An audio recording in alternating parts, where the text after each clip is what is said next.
Assalamualaikum warahmatullahi wabarakatuh. Alhamdulillah rabbil alamin wa bihi nasta'in ala umuri dunya waddin. Wassalatu wassalamu ala asrofil anbiya wal mursalin. Salam sejahtera untuk kita semuanya.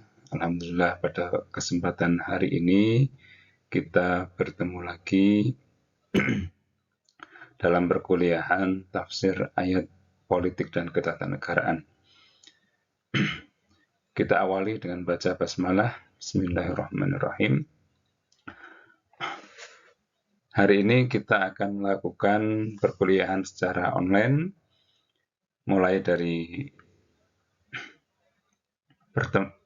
materi pertama, yaitu pengertian tafsir dan apa yang nanti akan syarat-syarat untuk bisa menjadi ahli tafsir atau menafsirkan ayat-ayat Al-Quran.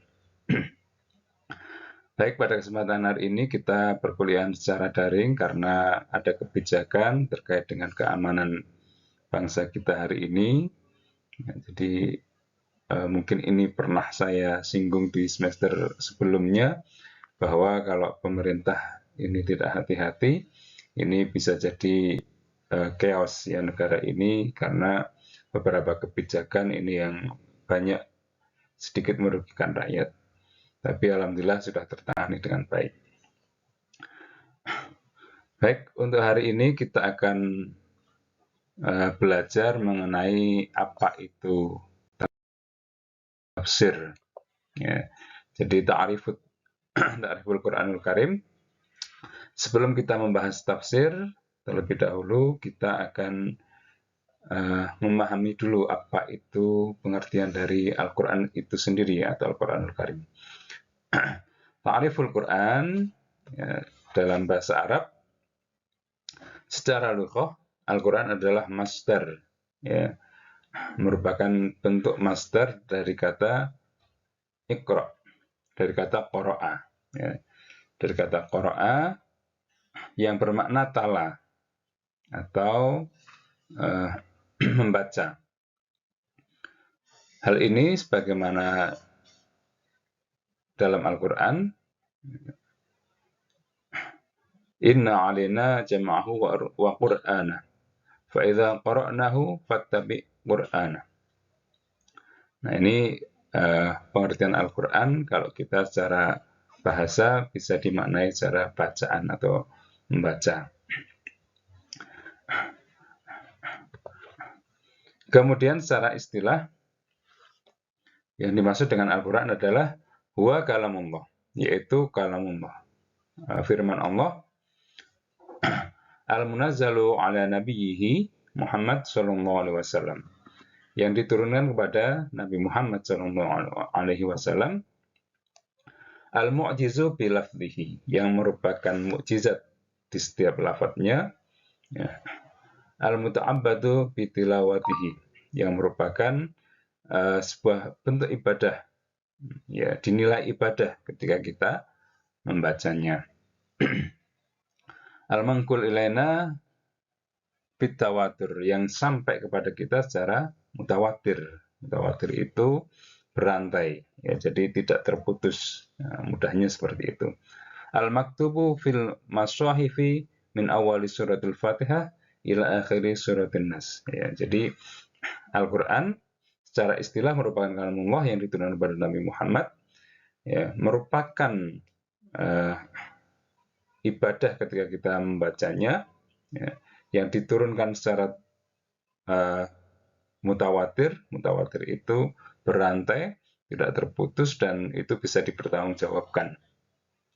Yang ditulis dalam sebuah mushaf, ya, atau lembaran-lembaran dari surah Al-Fatihah sampai akhir surah An-Nas. Sebelum kita memasuki pengertian tafsir, ya, tadi sudah menjelaskan terkait dengan pengertian Al-Quran. Nah, tafsir sendiri ini berbagai macam bentuknya.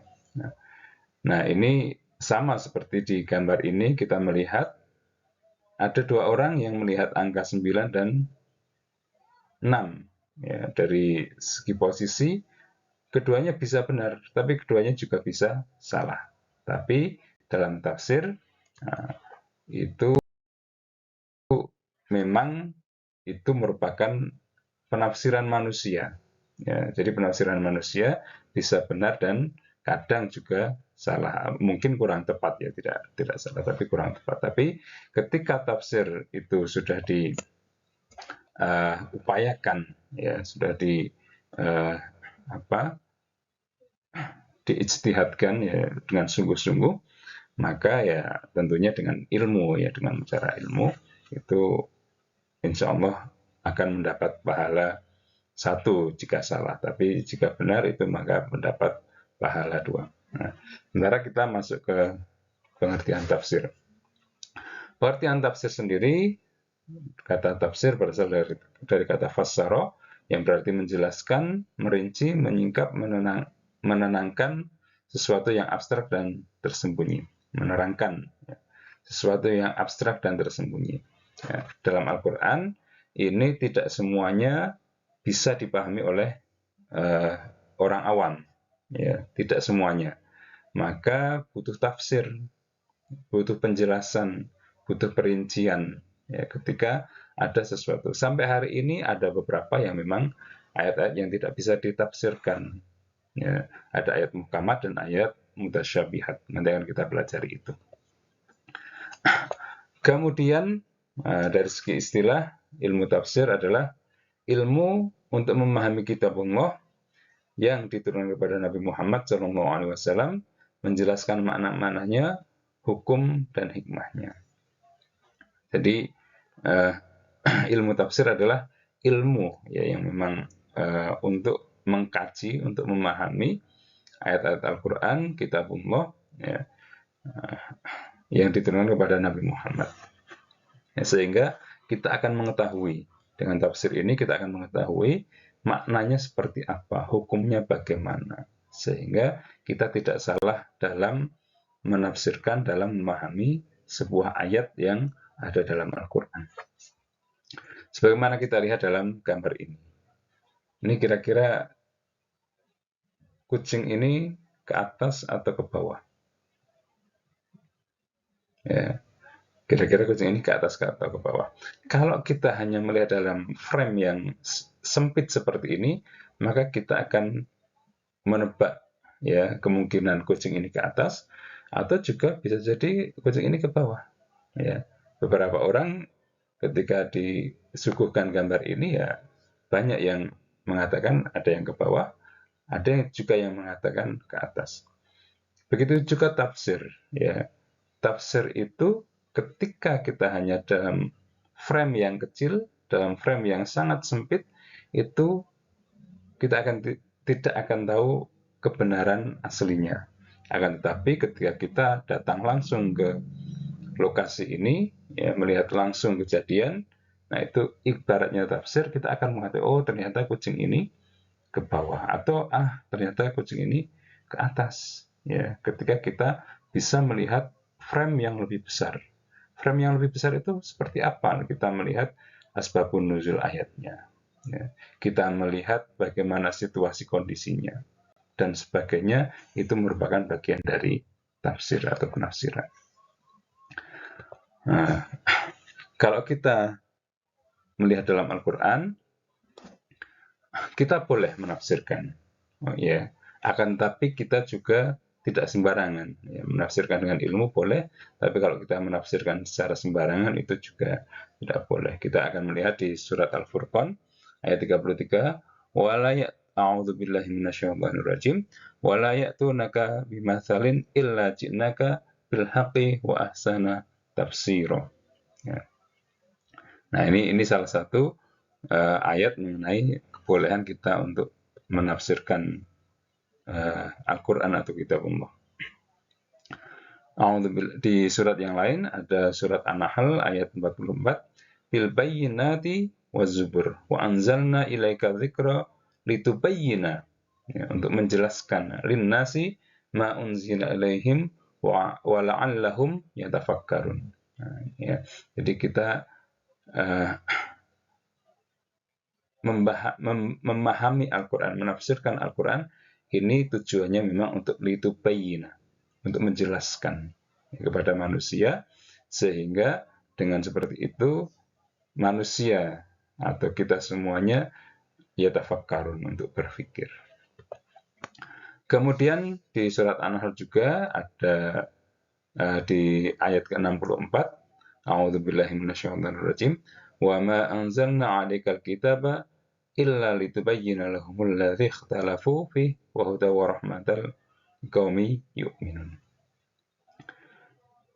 Ya, jadi di ayat ini juga ini Allah menjelaskan kepada kita bahwa apa yang atau sesuatu yang diturunkan oleh Allah kepada kita semuanya ini adalah untuk litubayyina, ya, semata-mata itu hanya untuk litubayyina, untuk menjelaskan, ya, menjadi petunjuk, ya, menjadi petunjuk itu kepada kita semuanya yang membaca. Kalau ayat Al-Quran tidak bisa dipahami, tidak bisa dibaca, bagaimana mau menjalankan?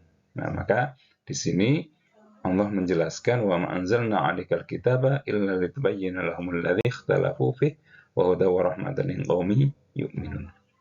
Maka Al-Qur'an itu bisa dipahami oleh siapa saja, termasuk orang-orang kafir. Ya. Saya menemukan sebuah video dalam sebuah menafsirkan. Ini bisa kalian lihat di sini, ada sumbernya. Monggo nanti bisa dibaca. Setelah kemudian bersyukur Atau sudah bisa dilihat, ya, berhijrah. Karena setiap kita teh bodoh. Ada di Quran surat Waduha itu dhalau fahada. Setiap orang itu sesat awalnya.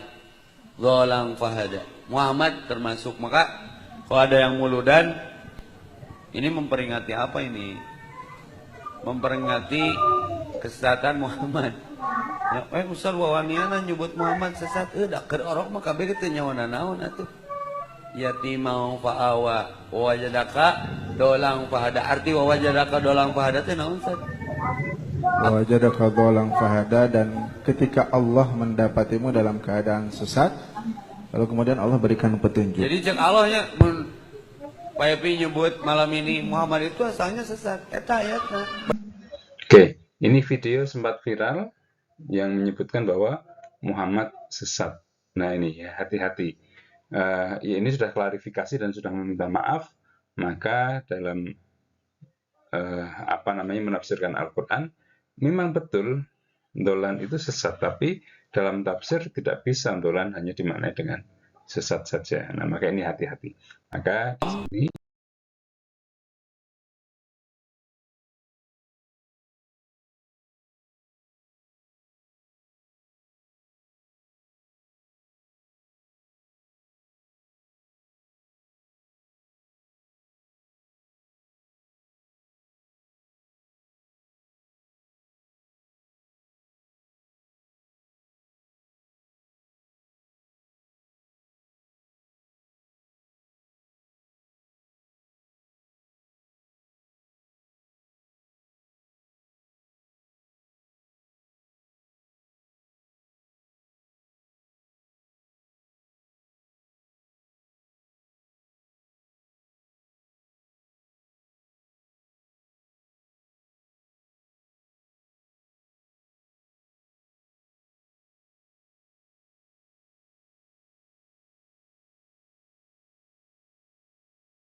ada kehati-hatian dalam menafsirkan Al-Quran. Ya, kalau dengan ilmu, maka monggo. Tapi kalau tidak memiliki ilmu, ini harap berhati-hati. Ini ada di surat Ali Imran ayat 7. Nah, ini ada yang saya warnai merah. Wa ma ya'lamu ta'wilahu illallah. Yang mengetahui hanya Allah. Ya, yang mengetahui takwilnya, yang mengetahui maknanya, ya memang hanya Allah. Tapi kita berusaha untuk mencoba memahaminya, menafsirkannya. Nah, tentunya dengan riwayat, dengan ilmu, dengan sesuatu yang memang itu datangnya dari Nabi Muhammad. Nah, maka pentingnya asbabun nuzul, pentingnya memahami ulumul Quran, ya, ilmu-ilmu yang untuk menafsirkan Al-Quran itu sangat banyak sekali, nanti yang kita bahas di berikutnya. Oke, selanjutnya, ini ada juga dari hadis Nabi Muhammad yang diriwayatkan oleh At-Tirmidzi, ya, man qala fil Quran bi khairi ilmin falyatabawa ma'adahu minan nar. Ya. Maka barang siapa yang menafsirkan Al-Quran tanpa ilmu, ya, maka siap-siap kakinya sudah ada di neraka. Ya, hampir serupa, man kadzaba alayya muta'ammidan falyatabawa ma'adahu minan nar. Ya, ini ya, kalau ini dari Abi Hurairah, diriwayatkan dari Abu Hurairah, ini terkait dengan man kadzaba alayya, ya, bahwa siapa yang berdusta atas nama saya Nabi Muhammad, ya, di sini muta'ammidan falyatabawa ma'adahu minan nar, maka dia sudah pesan kakinya di neraka. Oke, beberapa prinsip-prinsip dalam menafsirkan, dasar tafsir ini saya rangkum dalam 4, ya, atau MIPA: aspek metodologis, ilmu yang diperlukan, kualifikasi personalitas, dan akhlak, ya. Yang pertama terkait dengan prinsip dasar tafsir, ini dari aspek metodologis, ya, ini bisa dipahami bahwa menafsirkan terlebih dahulu Al-Quran dengan Al-Quran. Kita cari maknanya. Ketika ada istilah atau kata atau lafaz dalam satu ayat, kadang dijelaskan di ayat yang lain. Ya, maka kita harus tahu, ya, keterkaitan, ketersambungan antara satu ayat dengan ayat yang lain. Misalnya ayat-ayat tentang khomer, ya, kemudian ayat tentang pernikahan, ayat tentang warisan, dan lain sebagainya. Nah, ini kadang ada keterkaitan, ya. Jika tidak ada, maka kita menafsirkannya melalui keterangan dari Rasulullah atau melalui sunnah, melihat atau mencari penafsiran dalam as-sunnah. Kalau tidak ada, dari para sahabat. Kalau memang tidak ada, memeriksa pendapat para tabi'in, dan seterusnya. Kemudian prinsip berikutnya adalah ilmu yang diperlukan. Ini cukup banyak, paling tidak saya merangkum ada 14, ya, terkait dengan ilmu yang harus yang diperlukan seseorang untuk bisa menafsirkan Al-Quran. Dia harus menguasai ilmu bahasa, tentunya bahasa Arab, nahwu, syaraf atau tasrif, dan seterusnya sampai fikih juga termasuk, ya.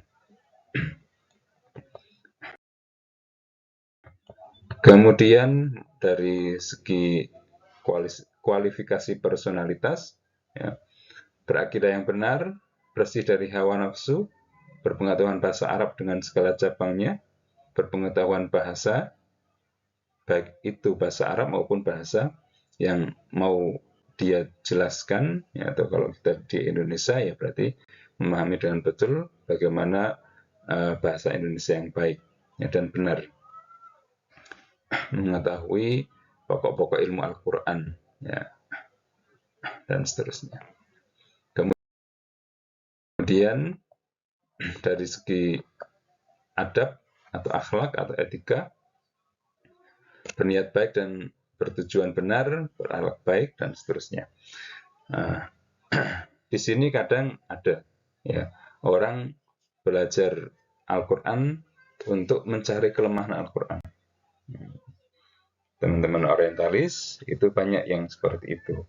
Tapi ada juga yang mendapat hidayah karena mempelajari itu, ada juga yang bertambah kekafirannya.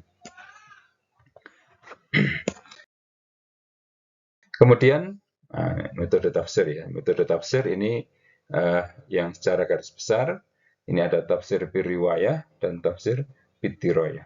Tafsir biriwayah itu menafsirkan sesuai atau berdasarkan riwayat yang dia terima. Riwayat dari Rasulullah, sahabat, tabi'in, para ulama, itu sesuai dengan sanad, ketersambungan sanad, bagaimana meriwayatkan atau memahami satu ayat dengan ayat yang lainnya. Kemudian tafsir bitiroyah, ini tafsir dengan kemampuan menggali informasi atau tentunya dengan ilmu. Ini dikaitkan dengan kondisi keadaan hari ini, ya, itu melalui analisis, ya, bitiroyah. Kemudian yang cukup terkenal, ini metodologi tafsir ada 4, ada tafsir at-tahlili, ada tafsir ijmali, tafsir muqaran, dan tafsir maudhu. Ya. Tafsir tahlili ini berkaitan dengan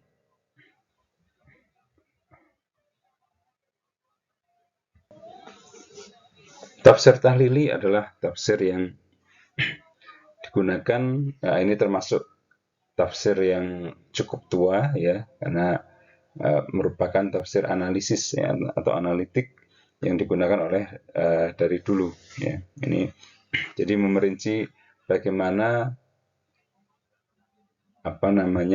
Al-Quran ini atau ayat-ayat ini dijelaskan satu persatu. Dan tafsir ijmali itu menafsirkan Al-Quran secara ringkas dan global. Ya, kalau ijmali biasanya ini hanya lebih umum, ya, tapi kalau tahlili ini sangat rinci sekali, ya, mulai dari lafadz per lafadz kadang, ya, kemudian mulai dari asbabun nuzulnya, pengertian maknanya setiap lafadz, itu tafsir tahlili. Tapi kalau ijmali biasanya hanya umumnya saja, lafadz yang biasanya tidak dipahami oleh masyarakat umum, ini dijelaskan sedikit demi sedikit. Nah, kalau tafsir muqaran, ini tafsir perbandingan, ya, atau metodologi tafsir muqaran adalah membandingkan satu pendapat ulama dengan pendapat ulama yang lain. Sementara metodologi tafsir maudhu'i adalah tafsir tematik. Ya, tafsir tematik itu hanya membahas tentang masalah-masalah zakat saja misalnya, atau masalah-masalah siasah saja, masalah-masalah hukum saja, tafsir ayat ahkam, yaitu termasuk tafsir maudhu'i. Ini beberapa penjelasan terkait dengan kuliah tafsir hari ini, ya, pengertian tafsir dan pengantar dari kita belajar tafsir ayat ahkam. Nanti monggo silahkan kalau ada hal-hal yang belum bisa dipahami atau mungkin ada yang kurang jelas, ini bisa didiskusikan melalui kolom komentar di channel ini, di video ini. Ya, silahkan nanti bisa di kolom komentar bertanya, atau mungkin ada yang mau menambahkan, atau mungkin ada yang menanggapi dari temannya yang bertanya, ini monggo. Ini beberapa daftar pustaka yang saya gunakan untuk menyusun PowerPoint ini, ya, presentasi ini. Itu saja dari saya cukup sekian. Silahkan tinggalkan komentar, tinggalkan balasan sebagai bagian dari kehadiran. Terima kasih. Assalamualaikum warahmatullahi wabarakatuh.